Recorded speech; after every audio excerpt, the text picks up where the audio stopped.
There is a creek, it's called Hunter Creek in the British Columbia area, and I tried to see the waterfalls. Yesterday, and I hiked at the bottom, and I tried to go at the bottom of the falls to take some pictures and videos. It was a curiosity I had for a number of years. I kept driving by the creek on the Highway 1, and it's kind of hard to access. Yesterday I tried. The thing is, there are private land signs, like do not trespass signs everywhere, and it's like I don't want to try to go through the private property trying to access the falls, especially when there is no clear trail, and I don't want to deal with dogs and landowners. And today I thought of coming back and using my drone to record from the top instead of coming from the bottom. I did not know what to expect. I went to Google Earth and other satellite view imaging places, and you can't see much because when they take the picture, it's not always right above the place. So take some pictures from an angle, and it gives you some views, but it doesn't show the depth of the how deep is the valley. It does not give you an idea.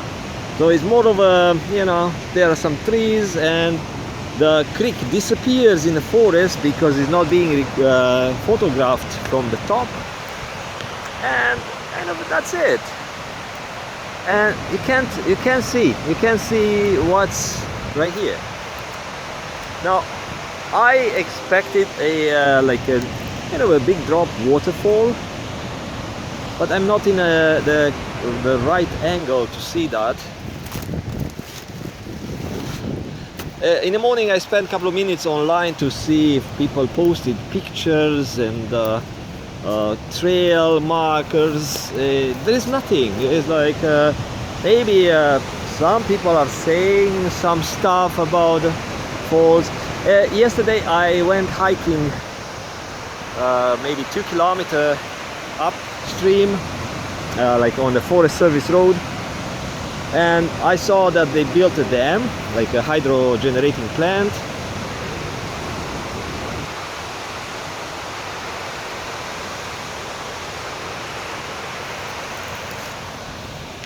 And there is a bridge, but you don't see this area, this section where the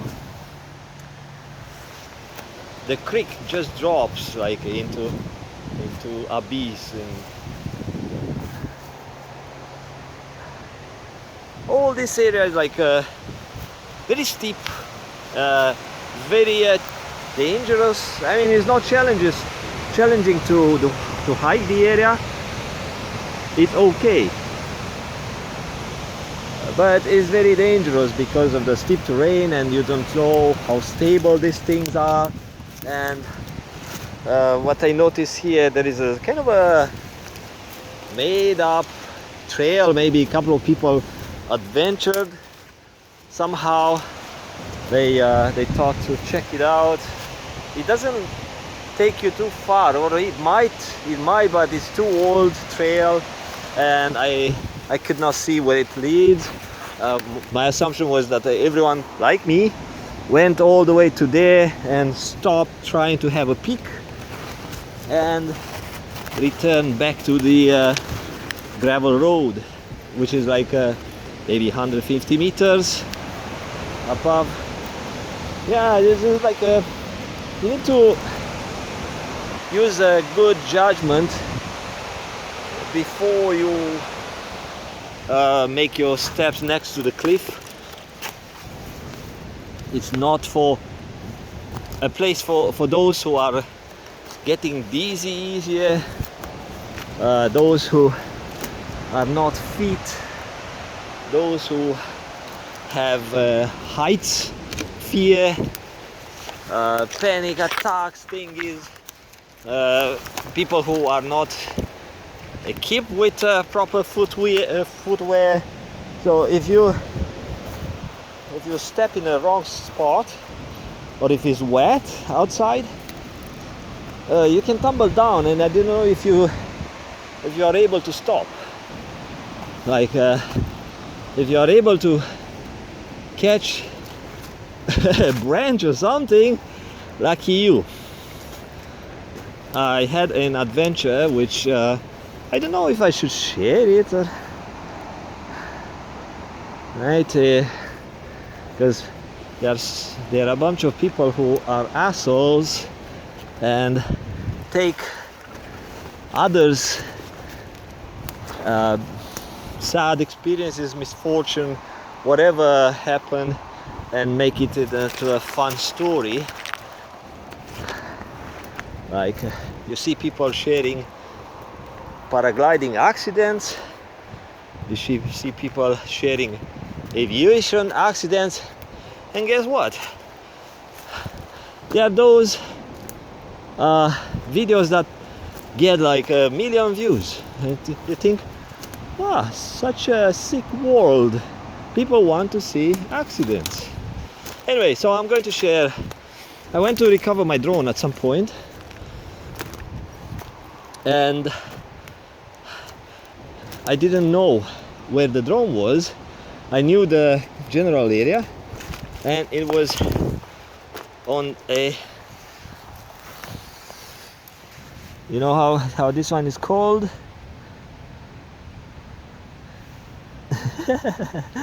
Look like one of those things that get people crazy. Yeah? Looks like. Anyway, not for me. The drone was on a very steep slope, probably 35, 45, maybe 45 degree slope, a pumice rock. Now, if you know what pumice is, it's a very light and porous type of rock, and because it's light, it's like when you step on that, your body weight makes the rocks not stick well to each other because they are not heavy, and it's like you step onto some powder when it's about comparing the weight of your body and the weight of each rock. So there is no friction, no weight to keep the layer of pumice down to the next layer down to make something more stable. No, that's like I don't know, it's super unstable thing, and you drop a rock and you start triggering a mini avalanche, like it keeps tumbling down stuff. And yeah, I tried. Then I actually located the drone. This is another one. I located the drone, and I saw it, but how to pull it from that slope, which was wide, like several hundred meters, maybe half kilometer wide. It's like an avalanche. Actually, it was an avalanche. How to get it? It was not too far from on that slope. Maybe it was like a 50 meter, but I did not have a branch that long, a rope that long to throw it and grab my drone. And while hiking on the side, like on a cliff area, trying to kind of figure ways to go around the snow, avoid some terrain. Actually, no, it was no snow. It was after that. Yeah, I lost my footing, and guess what? I start sliding on my tummy with feet down, so you don't go face down like that, like on a sled. So you can kind of grab something, so oh, it's coming, and grab it, and you hold. No, it was feet down, and you don't know where you go. You just feel like going. So it's super panicky, and when you know that if you end up on the slope, you start triggering an avalanche, and you start rolling all the way to the bottom, which is about kilometer long all the way, and probably you break a couple of pieces of your body. Let me see how to climb here. Actually, it's not hard. It's not hard at all. But the thing is, I have to hold this phone on my one hand and use my body strength. Okay, pull myself up. Good thing that I still have some muscles. Yeah, not too bad. And I was skating. No, actually, it was snow. Yeah, it was snow, and it was slippery. Yeah, and that was the first experience with the. But then was another one. Anyway, that was a different story. And I had an antenna. My drone antenna was a parabolic small antenna, not makeshift antenna. Was a industrial style antenna, professional level. And while I was sliding down backwards, not knowing when I'm going to stop, antenna caught into a branch. Yes, and I was hanging on the antenna now, right, with my feet down there. I was like, shit, wow, was close. So now I'm trying to get myself up, which I did,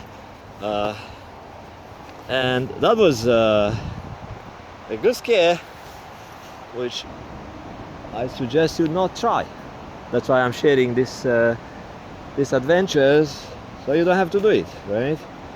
Don't copy me, don't copy what other people post, like you see Red Bull adventures. Don't do that. It's not for you. I mean, it might be for your level, yeah, go ahead, it's your life, but yeah, don't try to be a copycat. So if you want to really do cool stuff, cool or maybe like a dangerous stuff, you need to think, what's the outcome? It's your adrenaline, need for self-love, need for expanding your mind, curiosity. You know, you need to know your feelings before you go ahead. Or you want to impress. If you want to impress, that's stupid. It tells you that you have some lack of self-esteem, and you need to supplement that one. A trail marker or something. You need to supplement that one, and that's a stupid way to do that. To live your life trying to impress people. I mean, maybe I tried in the past to do here and there, but this is not my daily thing. Yeah, this is a nice view. So in case you wonder, what's this Hunter Creek waterfall, which is not very popular because it's not easy to access, and maybe it's a good thing, otherwise it would get people into killing themselves, right? So if you are curious, yeah, I do suggest you to try different places first, like get some other adventures, like prerequisites. This is not bad, it's like but I'm saying, if you are not in good shape, not good muscle, not good gear, not good rescue system. My son cares about me, and he bought me this Enrich Navigator thingy, which has SOS button, which replaces my old Spot Messenger. And but it doesn't mean I use it and I push my limits to go to kill myself. No, this is just you know, just broadcast my last position, my map, and if I forget to mention to someone I know where I'm going, at least a few people know, because I broadcast my map location, and they know, oh yeah, he's kind of in that area. There was like this one is broadcasting every 10 minutes, and people can check the link they receive, and they say this is the last broadcast, so he must be here. And yeah, they can see my truck like right here. Anyway, so be safe, don't push the limits that you don't have, and then life is good, it's interesting until you cross back to the other side, and maybe you have a chance to share with a system who already know you, what you do, what you think, how you feel. Now you're just an actor playing into a big complicated game, and we don't know what the heck we're doing here and why, right? See you later, bye bye.